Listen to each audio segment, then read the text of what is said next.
इतिहास, आज जो ज्ञात इतिहास है उसके पहले से जो परंपराएं चल रही उनके,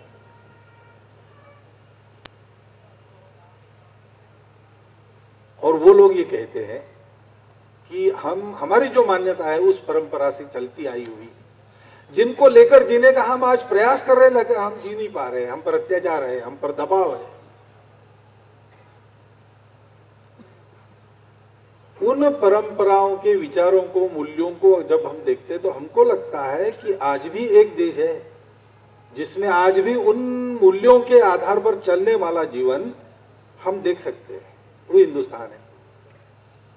इसलिए हमको लगता है कि हिंदुस्तान ही हमारा रैन बसेरा है। अभी हमारी इतिहास की रात्रि चल रही, तो हम विश्राम के लिए कहाँ जाए, आश्रय के लिए कहाँ जाए, हिंदुस्तान के पास जाए, क्योंकि यहां अपना है। दुनिया भर में एक समय था, सब लोग ऐसा सोचते थे। इसको सोचना बंद कर दिया तो सब प्रकार की समस्याएं मेरे जीवन में खड़ी हुई, मेरे परिवार के जीवन में खड़ी हो गई, मेरे देश के जीवन में खड़ी हुई, मेरी दुनिया के जीवन में खड़ी हो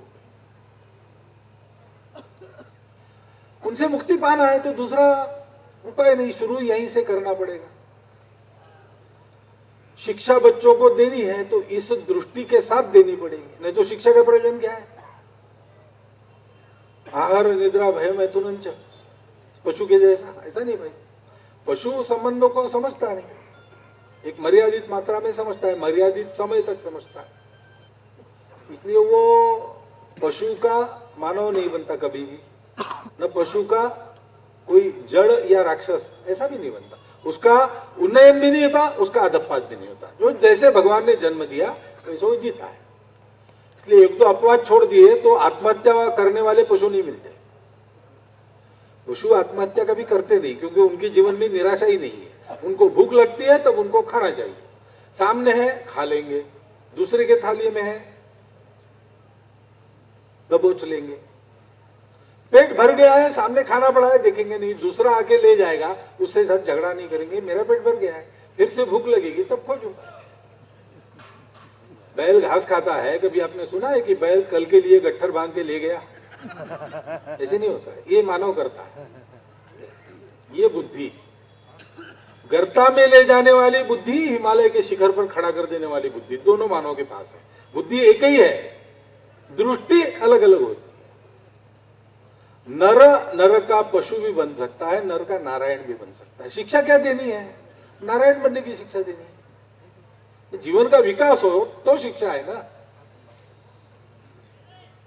कोई दो तीन बातें इधर उधर की कर सके, कला कौशल दिखा सके, ये तो सर्कस के पशु भी ट्रेनिंग के बाद करते हैं, उसमें कौन सी बड़ी बात है? रामकृष्ण परमहंस की कहानी आपने सुनी होगी कि उनके पास एक आए सज्जन, पूछा उन्होंने कि सुना है कि आप बड़े पहुंचे हुए व्यक्ति है और बहुत दिनों से साधना कर रहे हैं, तो इस साधना से आपको लाभ क्या हुआ, क्या मिला आपको, कौन सी शक्ति है आप? कहा मैं तो बताऊंगा, लेकिन आप भी साधना करने वाले तो आपको क्या? तो जानते हो 12 साल साधना करके पानी पर चलने की विद्या मैंने कमाई। देखो सामने दक्षिणेश्वर में गंगा है, तो चले गए, गंगा पर चल के, पानी पर चल के उधर गए, उधर से चलते हुए वापस आए, तो देखो ये सिद्धि मैंने प्राप्त की, तुमने क्या किया? तो रामकृष्ण परमहंस हंसने लगे। तो हंसते क्यों हो? तो महाराज ये जो गंगा पर इधर से उधर जाना है ना, ये नौका वाले को 2 पैसे देके हम कर लेते हैं, आपने 12 साल इसमें गुजारे।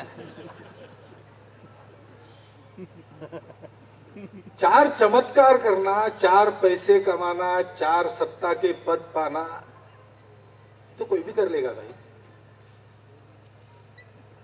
रॉकेट में बैठकर चंद्रमा पर केवल आदमी ही जाता है क्या? अलैका नाम की कुत्ती भी जाती है, रशिया भेजता है उसको, जाती है।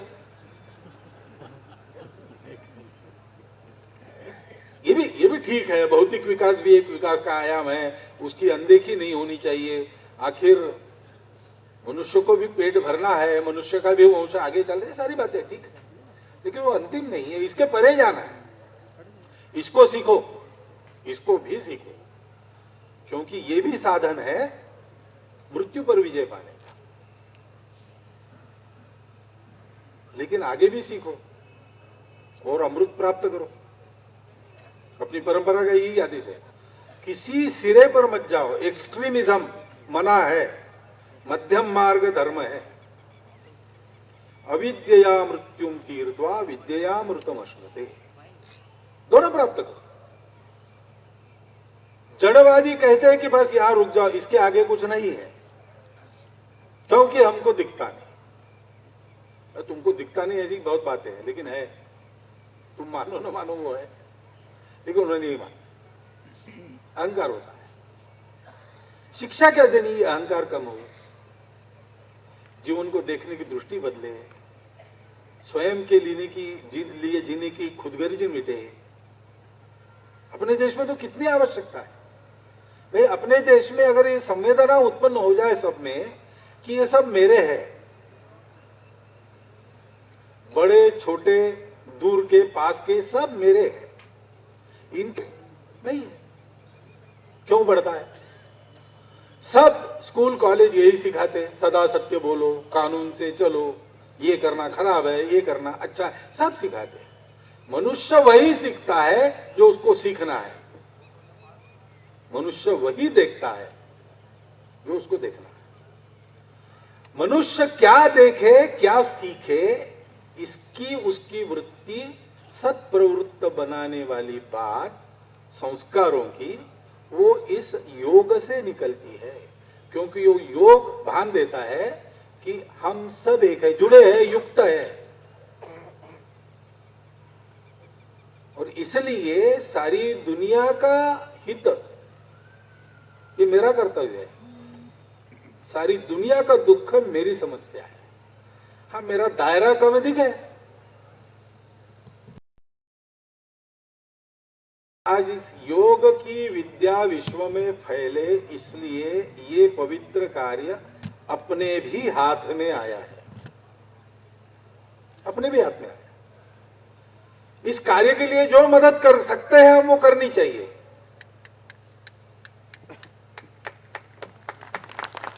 और उसमें एक बात सब कर सकते हैं, वो करनी ही चाहिए।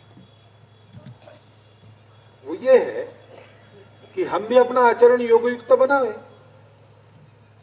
अभी आपको आसन पता नहीं होंगे, ठीक है, बाद में सीखिएगा, लेकिन ये तो शुरू ही कर सकते हो ना कि मेरा जितना चलता है अधिकार, मेरा जितना कर्तृत्व का दायरा है, उस मेरे कर्तृत्व के दायरे में जो जो है उन सबको मैं सुखी रखूंगा। एक छोटा पौधा मेरे आंगन में है, उसको पानी नियमित मिलेगा। कुत्ता हमारे आंगन में सोता है, उसको रोटी रोज मिलेगी। मेरे अहाते में झोपड़ी है, उसके बच्चों को विद्यालय में जाने के लिए पर्याप्त अर्थ सहाय नहीं है, मैं करूंगा, मैं जुटाऊंगा। आपकी संवेदना का और आपकी सामर्थ्य का, उसके अधिकार का दायरा जहां तक है, वहां आप सबसे जुड़ जाओ। ये मेरे अपने हैं,